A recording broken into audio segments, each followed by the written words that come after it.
Hold on. There.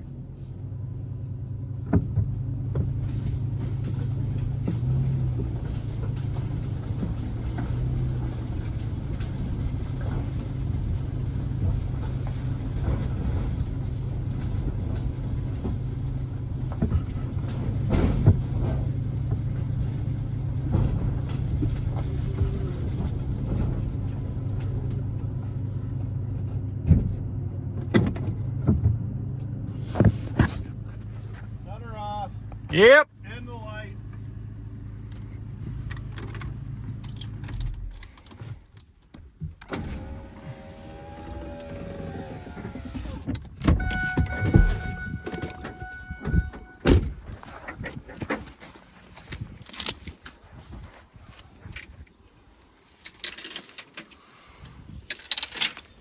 Are you sick of this as me? The rain and the bad mud and everything, yeah.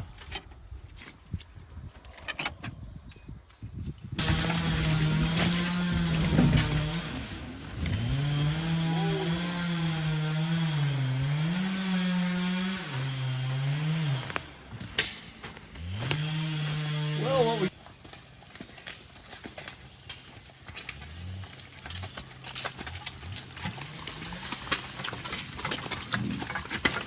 just the good old boys. Yeah. Well, show the head. Logging hardwood again. Good to be logging some maple again. This maple's less than perfect. That's why it's coming out.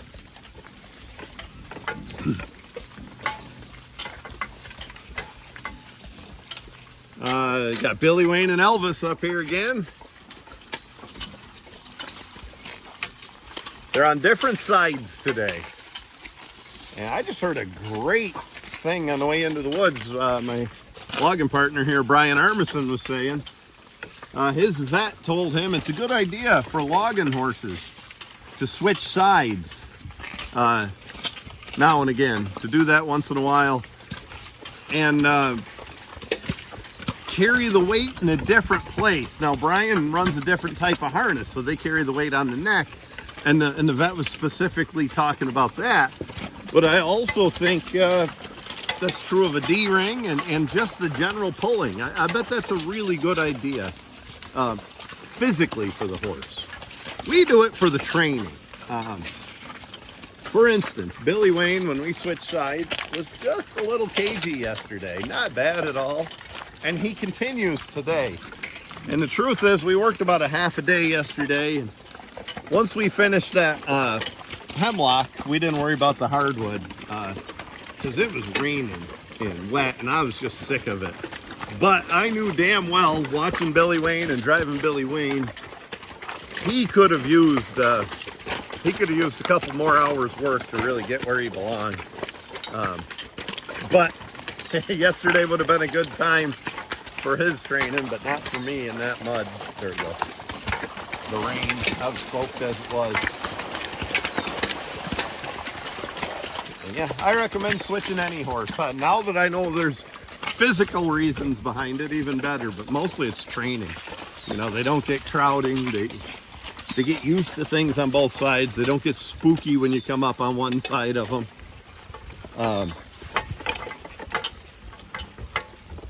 Yeah, mostly training reasons, but now that there's a physical reason behind it, I'll justify it even more.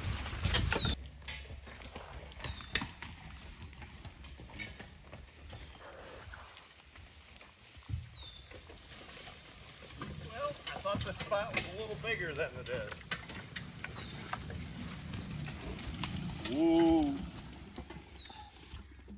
Looks like we can get 2 logs in here, but not 3.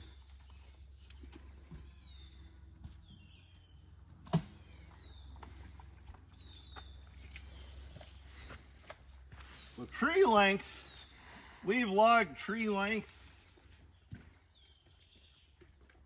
I don't know, since the late 90s.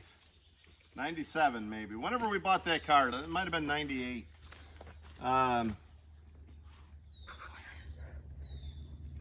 We logged with log length before that with drive grabs.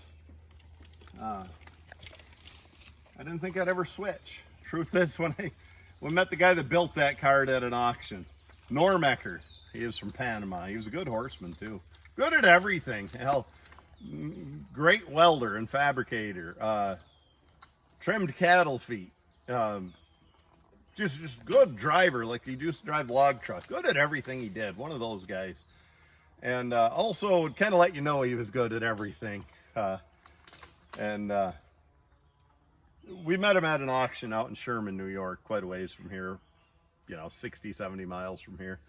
And he said, I'll tell you what, you see my log cart, you'll never go back to any other type of logging. And my dad and I said, oh, come on, we've seen a lot of log carts, but we were out there, nothing to do, and willing to go for a ride. We went to the log job and we took one look at that cart, and we'd never seen a cart like that. Now there's, the Fisher arches Jason Rutledge has. We'd never seen one like that. Pioneer makes them, Farmer Brown. This was the first style with a release trip that we'd ever seen, and an open arch like that. And we took one look at that cart and ordered one, and the day we got it, we never went back to logging any other way. Norm, what a guy he was. Loved how he made that cart. That cart used to have bigger wheels. A buddy of mine borrowed it and put the little wheels on. I want to go back to the bigger wheels, to be honest with you. But anyway, Norm Ecker, who built that, delivered it out here, not far from here, where we're logging right today, within a couple miles of here. And it was middle of winter, and he took that cart out here with him, and he took a pair of horses and an Amish fella from his way, and he said, let's go logging today. I'll cut the timber and you boys skid. And this Amish guy had a beautiful black team of horses. Turns out they weren't his. And we went logging, and wow, was he rough. And he had a cart just like this also. And he was rough. By noon he had a lot more logs out than me. But they had to go home, and blood was running out the horse's nose. Probably broke wind or something. Made a mess of things. The woods was awful. It was just ram and jam show off kind of stuff. At one point he's zooming through the woods and he hits a tree with one of the wheels on the cart. Broke the wheel right off, and that was the end of their day. And they actually might have had the stuff to fix it right with them. Norm was handy like that, but that was the end of their day anyway. And I'm looking at that. I paid a lot of money for this cart, and I'm looking at the wheel that just came off. I'm thinking, I'm not sure I want to buy a cart when the wheel comes off like that. And Norm looked at me. He says, I'll tell you what, that guy's a roughneck. He said, you'll have that cart 20 years before you break a wheel off or anything like that happens. And I kind of laughed. He said, he's so rough, he broke the door handles off my brand new truck. And kind of laughed and didn't think about that again. Years later, I was breaking a colt. First time I hooked her in a team, and I hooked her with old Libby, and I put her on that cart, and we had just a tire behind it. And we hit a dead furrow or something out back, and the wheel fell off. And here I am with a colt with no help. And Colt was pretty smart. We ended up being okay. And I unhooked and hooked to the tire directly or something, and we got along fine. Wonder we didn't have a runaway. Got back to the barn. I kind of got counting things up and adding things up, and I'll be damned if Norm Ecker wasn't right. It was 20 years and about 2 months that we broke the wheel off that cart. We owned it for 20 years before we did. So again, Norm knew what the hell he was talking about. Did I just say a boot? Yeah. Yeah, you can tell we've had some Canadian company, huh? Yeah.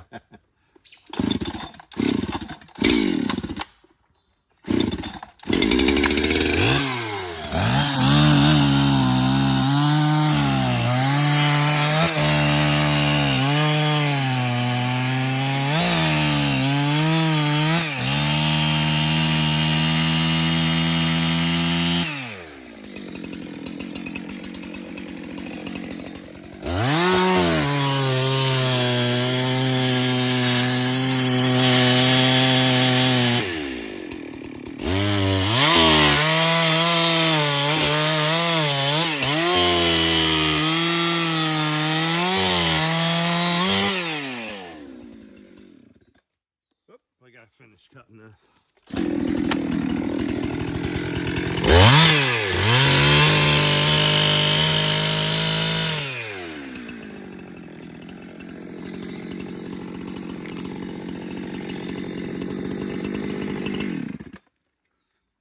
We need a safe place to put the saw, Nick. Yeah. I think this will be good.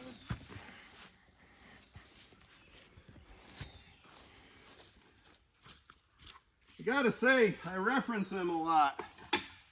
My dad was an expert with this tree length stuff, which is funny because I had a lot of experience with a log skidder skidding tree length, but he applied it to horses better than I did. He had skidder experience too, but I gotta say, with lesser horses, he'd pull bigger hitches and longer hitches and keep the cart on its wheels, and he always knew how to hitch that log, and he could find a good skid road. He had a real good eye for that stuff. And he'd hitch that log just right to where it pulled easily. Sometimes I go back and photograph, and I look at pictures of us logging, and I try to really figure out how my dad did so well with that tree length, because he was superb at it. Little things, we did a short here a couple weeks ago, and we talked about that my dad would, when everything was right, and this tree would be one of them, he'd put that chain back. I have it back about a foot. He'd put it maybe back to here, and that way you're suspending and carrying more of the weight on the cart. Little things like that. Or when you see me using 2 chokers, or just sometimes he'd have me roll that tree length a quarter turn, so if there's a little sweep in one of the logs, it was riding upwards. Yeah, I gotta grew up with horses, that's how we saw all that stuff. You grew up logging with horses and farming with horses.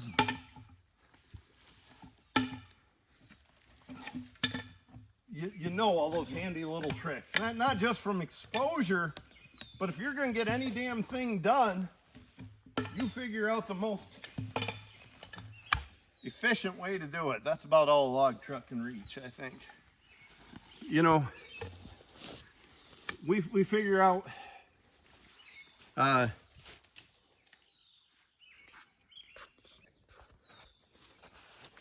yeah, the exposure, just doing enough of it, you learn. But when you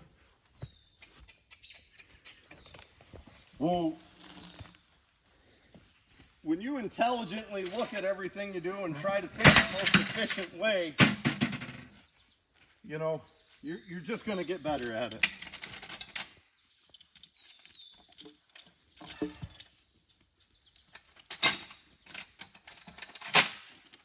My dad always said that about plowing. Anybody that grew up plowing with horses, for really plowing with horses to get the farming done. Whoa. They're going to be better at plowing than somebody that just hooked on with a tractor. People that grew up plowing with horses and are good at that can take, we'll get that. They could take a smaller tractor and pull a bigger set of plows. My dad used to plow with 3 14-inch bottoms, and it's not easy plowing where we live. Behind a Farmall H or a WD Ellis Chalmers.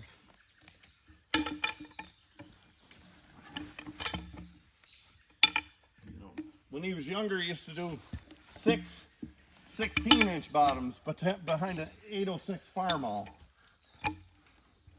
Nowadays, you'll see somebody pulling friggin' 3-bottom plow with an 806 or a 4-bottom plow. You just know the efficiency. You know how to adjust the plow.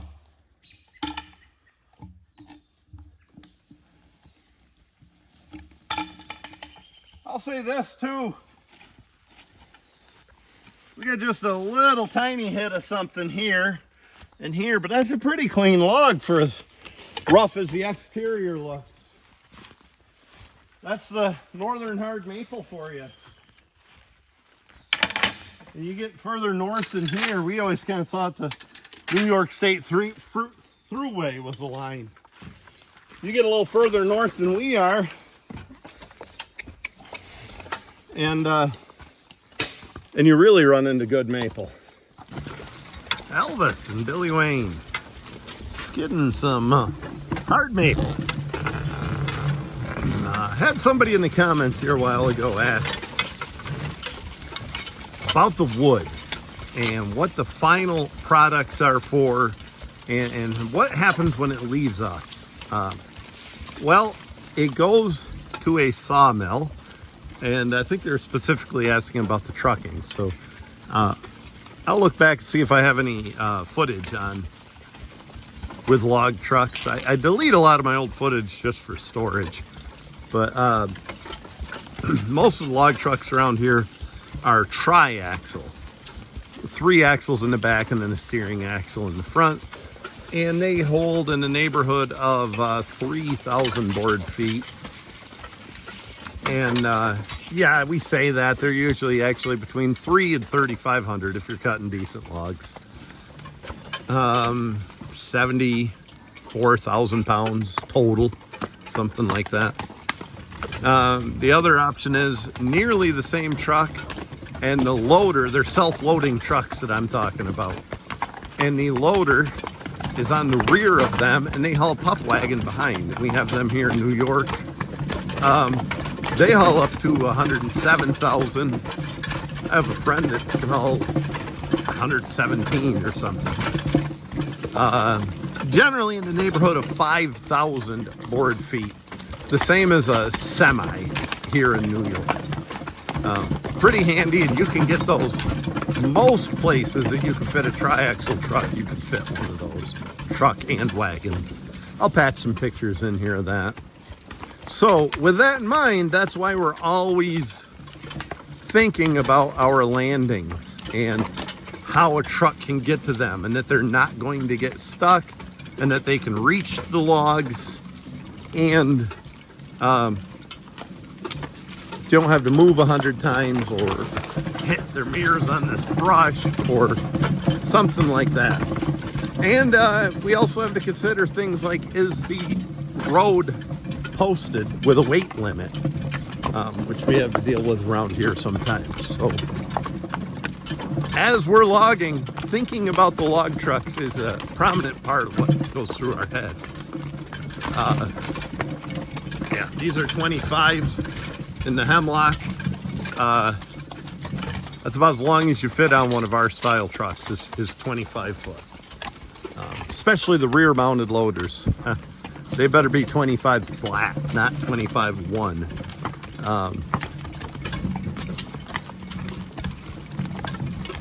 So as far as the use of the logs, that hemlock and the softwoods, you know, we have spruce, white pine, larch, some fir.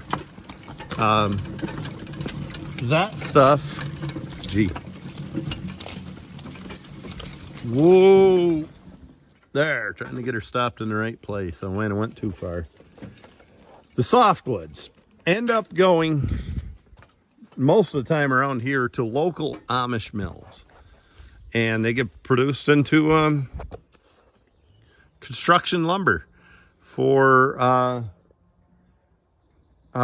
building. You know, stays right local, most of it, for building houses, garage, barns, that type of stuff. Local lumber. The other stuff, some of the red pine, we do have a factory here, a sawmill near here, that makes decorative fencing for it. Your split rail fence you see at your Home Depots and Lowe's and stuff. That's in Angelica, New York. So we do have an option for that. Some of your other stuff, your hardwoods, there's a variety of things we do with it. The log on my PV right now is ash. Ash is dying due to the emerald ash borer. But It's always made terrific baseball bats. It's made good lumber, good cabinetry, good flooring. Ash is a great wood. It's a crying shame we're losing it. And they do make some veneer from this. Now, veneer is paper thin sheets that they slice out of these logs and glue it to another backing and use it that way. And veneer logs, ouch, have to be really good to withstand the process. And those are your most expensive logs. As like I say about the veneer logs, there's two processes. The first is what we call rotary. So they soak these logs, and they're usually a little lesser grade than veneer. They soak this rotary grade log in really hot water. There's a factory up in Newport, Vermont that does this. And the water's so hot, when they drain their vats a couple times a year, the city of Newport saves $15,000 annually on chemicals for their septic system, because the hot water flushes everything. The first step, they soak it in hot water, and then they put it on a lathe that spins the log with a chuck on each end of the log, and it spins the log, and it unrolls this log like a giant roll of paper towels. And right next to it, it rolls it all the way back up. And it looks the same when they get done as when they started. It just unrolls it paper thin and rolls it back up. And then they send that lathe across these those sheets. They unroll it again flat. And they send these big flat sheets as that log unrolls across grading cables. And they grade that, and they cut the defects out and so forth. And they glue it onto plywood sheets, 4x8. 100% of their product is 8 foot. 90 to 95% of their logs are 10 feet long.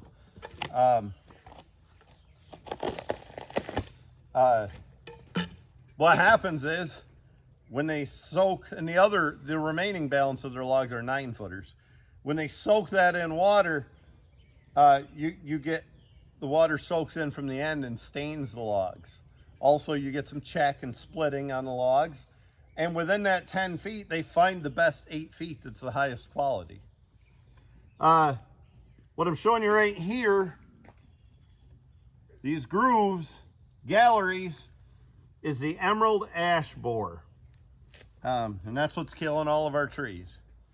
All of our ash trees specifically.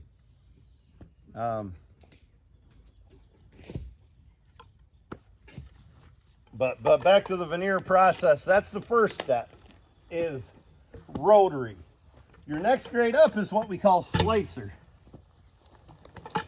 And they slice these logs. They split them in half like a big roll, like you would firewood, right directly in half.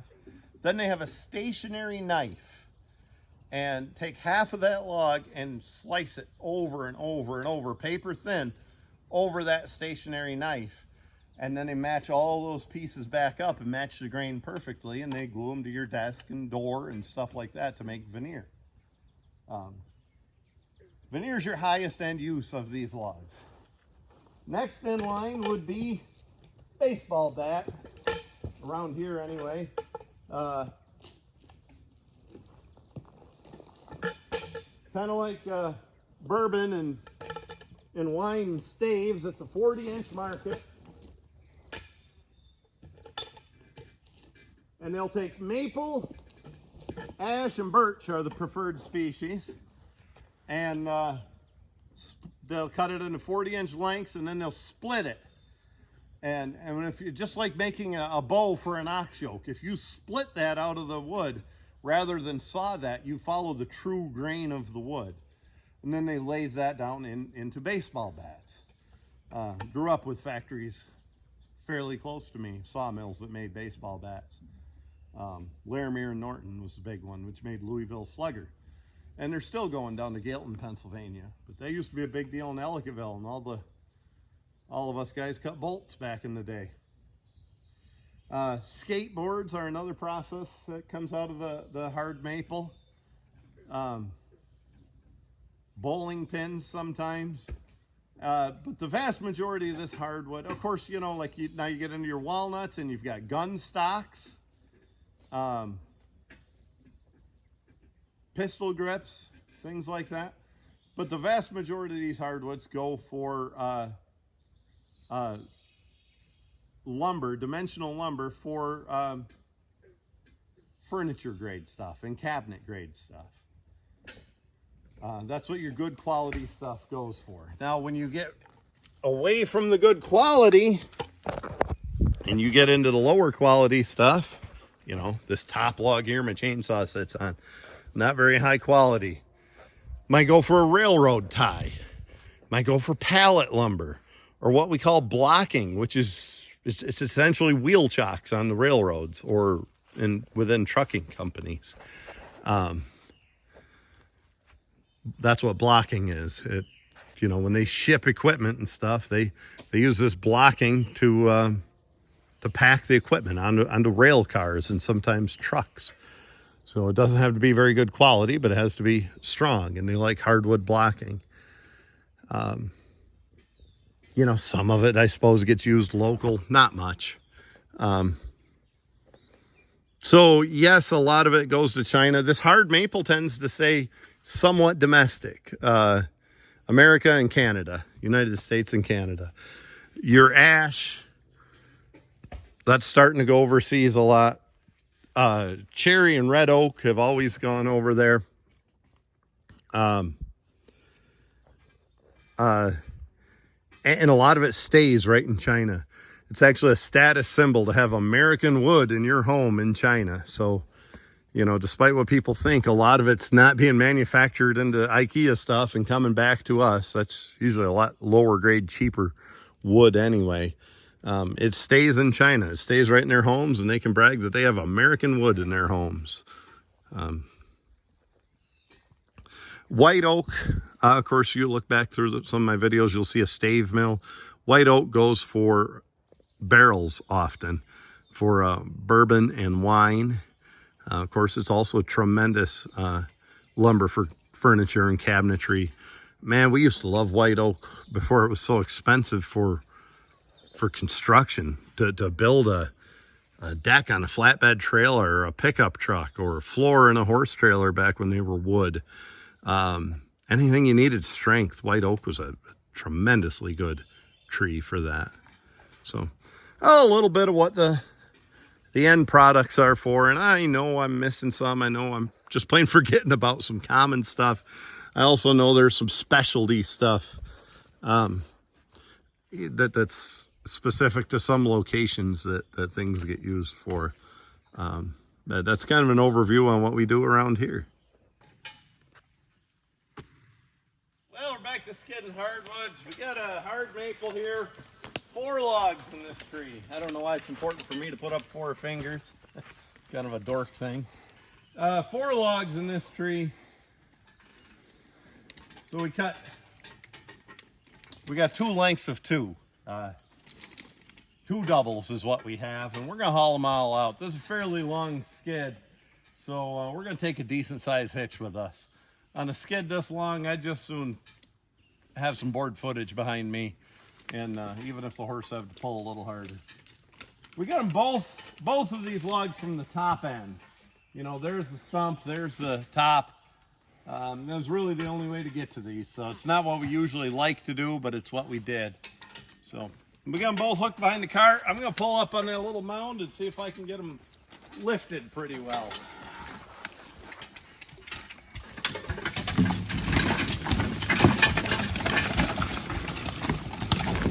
Whoa, good boys. Gee.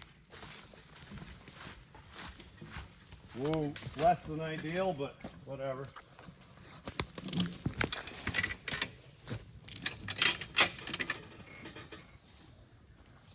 The reason I don't like to skid from the top end, I like to skid from the butt. The butt's obviously the heaviest part of the log. I mean, this log is a 14-inch log here, and it's probably 20 inches or more across on the butt. So obviously that's heavier. I'd just assume the heavy part of the log be suspended and carried by the cart, and the lightest part be back there. That's my preference. But what'd the Rolling Stones say, Nick? Can't always get what you want. But if you try sometime, you might find you get what you need. Whoa. Gee. Whoa. You know, always get what you want.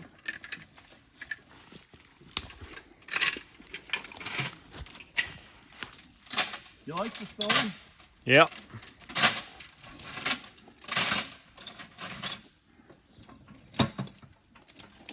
Me too. I'm a Beatles guy, but that doesn't mean I can't love the Stones also.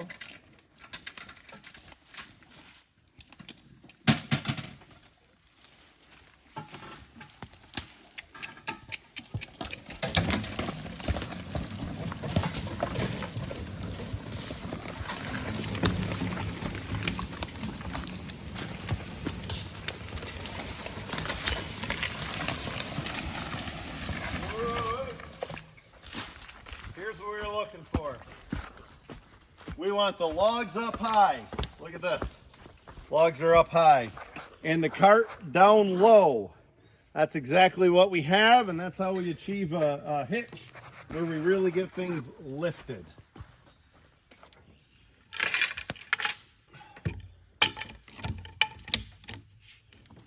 Back. Whoop. God bless it. Back. Back just a little.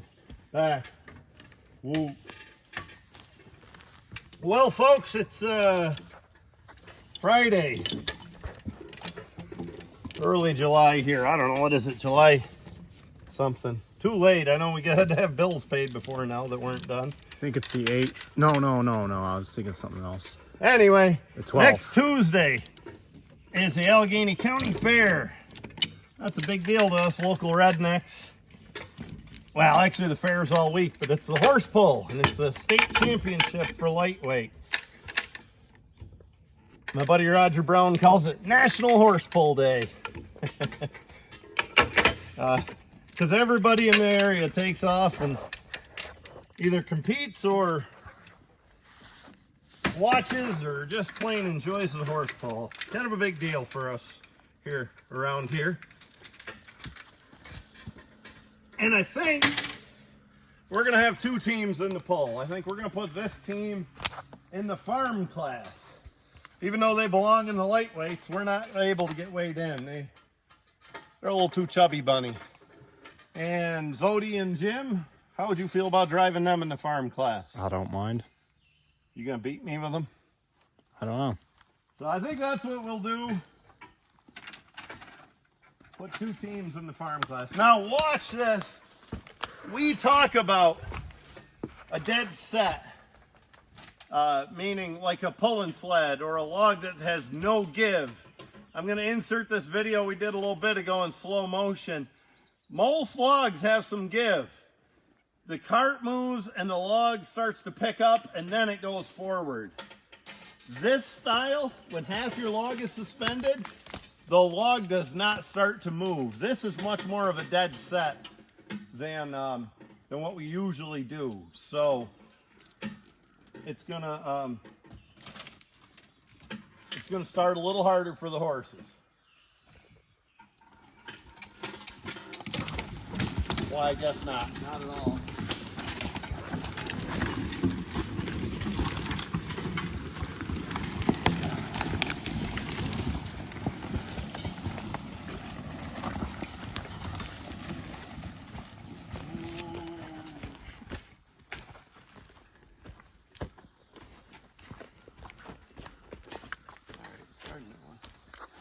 Good example of the core defect video here.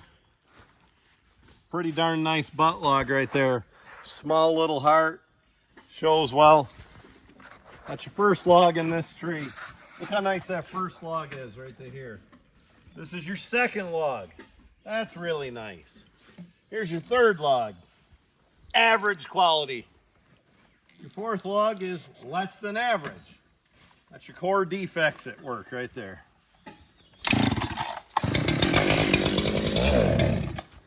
Whoa!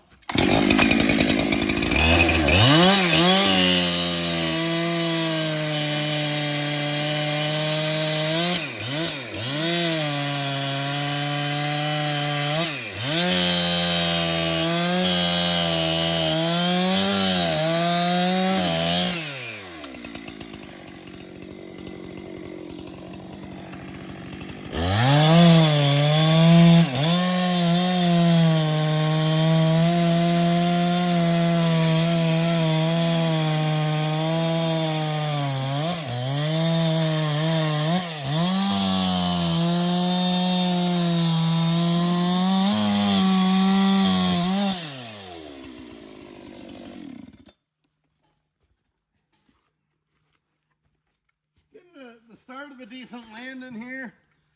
We're getting some logs laid out here. A truck will be able to reach them and a buyer will be able to buy them. Gonna have a couple stragglers back here, but that won't be any big deal. Of course, our hemlock landing's back behind us.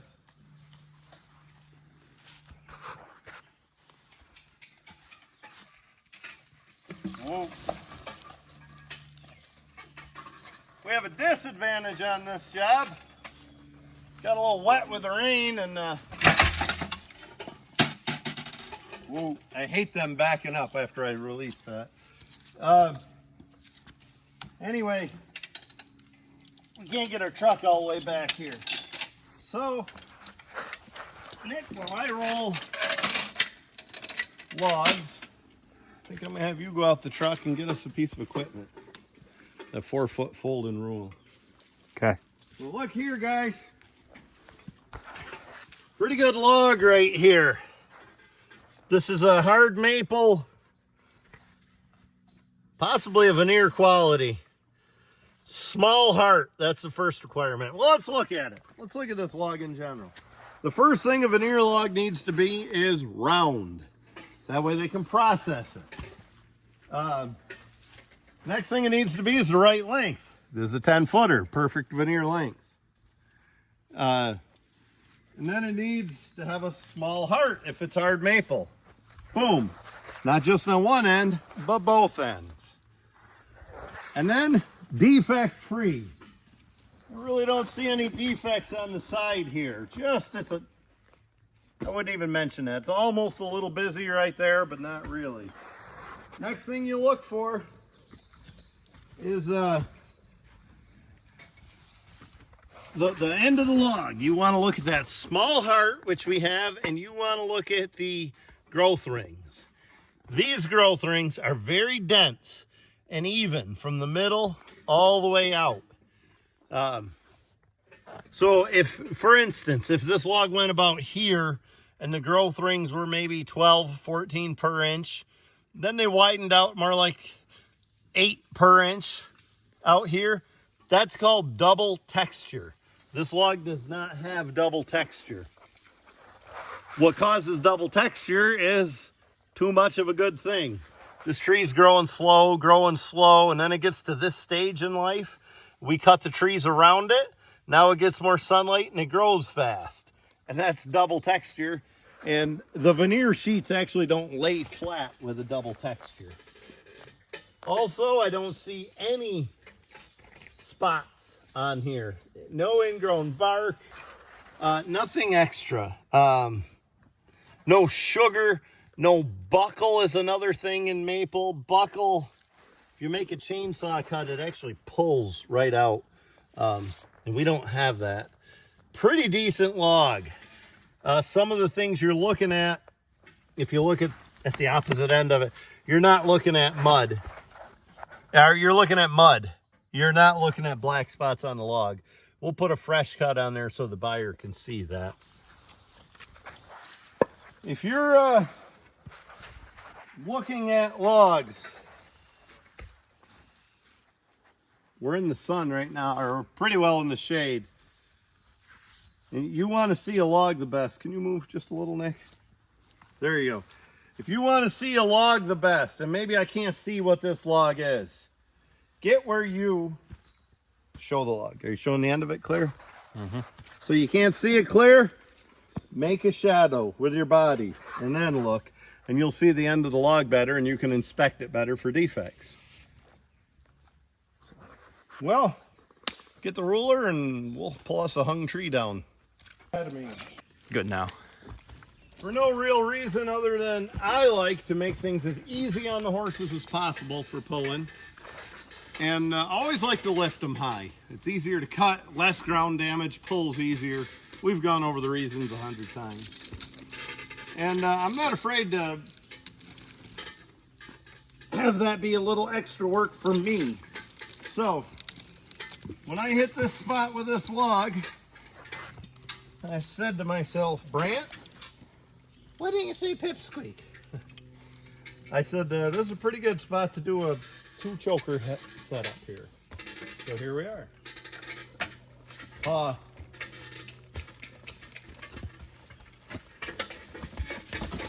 Woo. G. Woo. Back. Back. Woo. Back. Back. That's about where we like it. Centered. So here's 1, 2, buckle my shoe.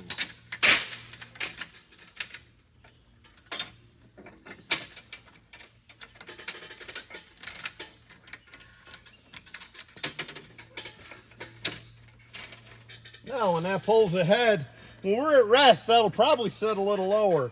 But when we pull, that front will come up high and pull easier and get it a little higher.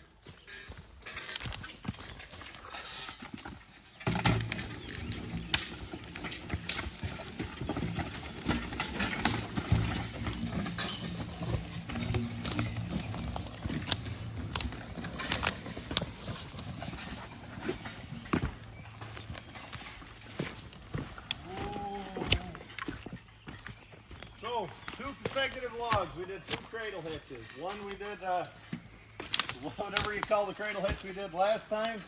This time we did a 2-choker setup. And you notice as we're driving away, these logs just don't roll and slam around as much. This is a pretty straight, decent log. It's not apt to anyway, but the other one wasn't. And it lifts higher, pulls easier. I use that method whenever the opportunity presents itself.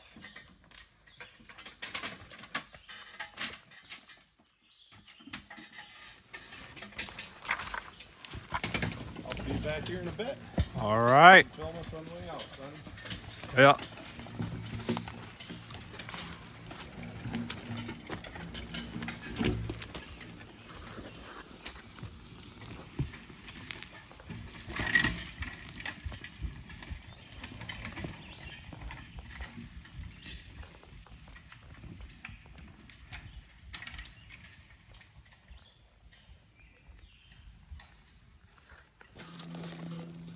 Elvis, you gotta fly. He says, thanks, Brandt. You're my buddy. How about you, BW? You got to fly, Billy Wayne? Elvis is one of those horses, flies bother him more than others. Some people are that way. I'm more like Billy Wayne. I'm somewhat impervious to flies. Got 4 ash logs. Not bad size here. 2 and 2. Got a little bit of uphill before we get to the good snowmobile trail road. It's a long skid. A lot of it's good road, downhill. Slightly downhill, I should say. I think we're going to try to haul these as a 4-log hitch. 2 doubles. It's going to be a heavy hitch. But I'd rather rest them an extra time or 2 than just keep putting miles on them all the time. I think that'll work better on this hitch. Now we always have the option, if we hook on right where Nick's feet are and we get up just up behind the horses in this area and we said, man, that pulls hard, too hard. We have the option to unhook one of these at any point. So let's see what we got, Nick. Take over the duties. He said duty. Huh?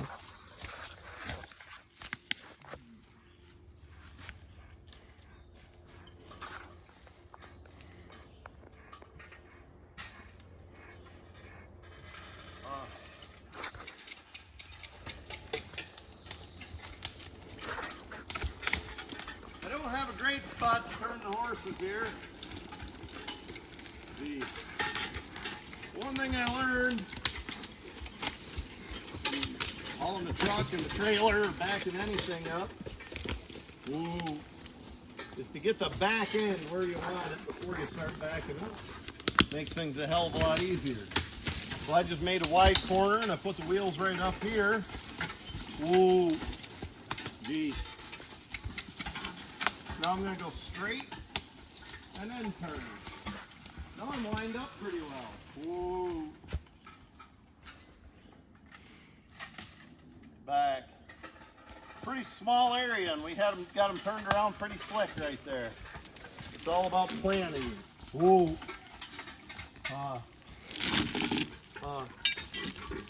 Anybody who ever ran a skidder, especially if you ever do it with care, which is rare, but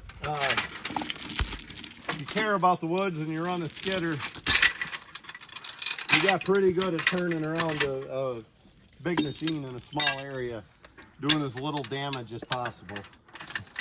Now there are people that just don't care. They just ram a skidder in here and run all these nice young maple over. Whoa, that's not all of them. Well, it's definitely going to pull hard for 100 feet or so.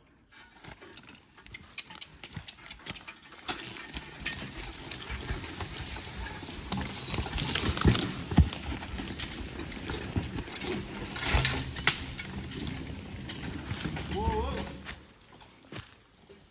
Well, that ain't too far from ideal, but not quite. That old stump's not gonna, I don't think that old stump's gonna allow this log to set just how we want it. We'll see. That's what PVs are for. Did you say VD? I said PV. Oh, yeah. By God, it might work, Nick. Back, back, back. Woo. Whoa. Be smart if I moved my leg before I did that.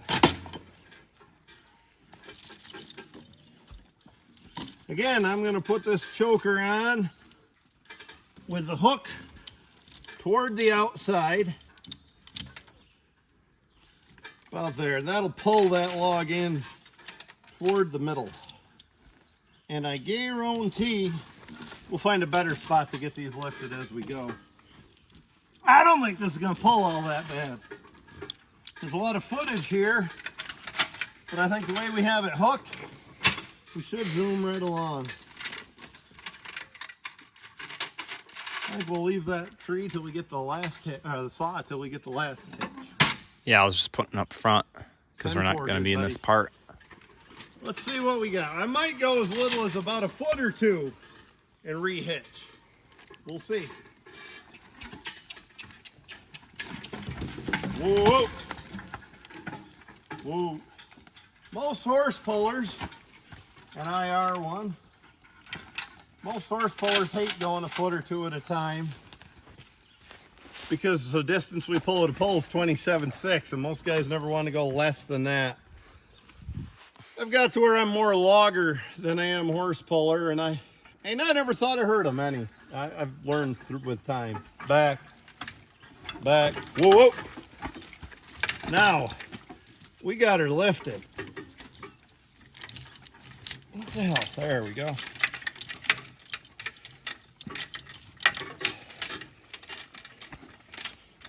We should have a pretty good advantage taking this big hitch out to the landing.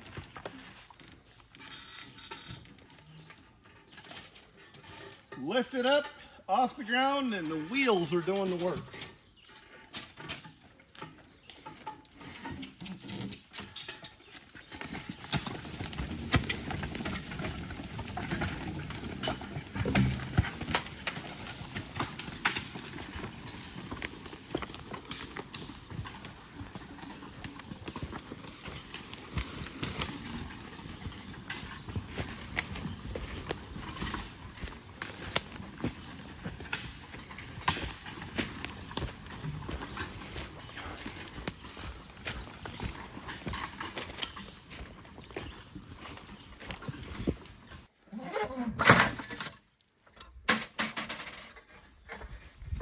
last hitch of the day. Summertime, it's kind of hot. Not terrible actually, but a little bit. You know, it's July. And there's a Gatlinburg mid-July. So we kind of get here early and quit early. That's the plan. We got around 30 logs. If they average 75 foot per log,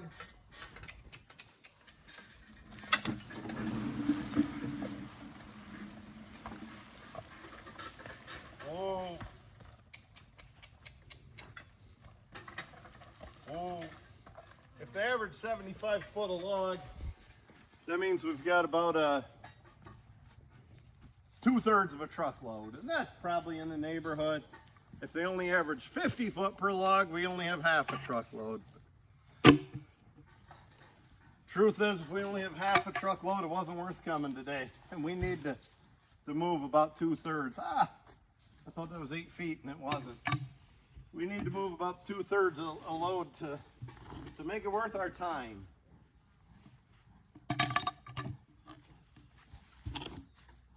And of course, that's an average, because there'll be days when, there'll be days when we move 3,500 feet. So it makes up for other days you only move 1,200. Not a bad day. Got the logs in here pretty neatly, and the truck can kind of nose in here, reach these pretty well. We got just a couple back here, and we'll fill this in when we come back to work next. No accidents other than falling the little tree on the horses there that one time. No fatalities. It was a success, Nick. Yeah.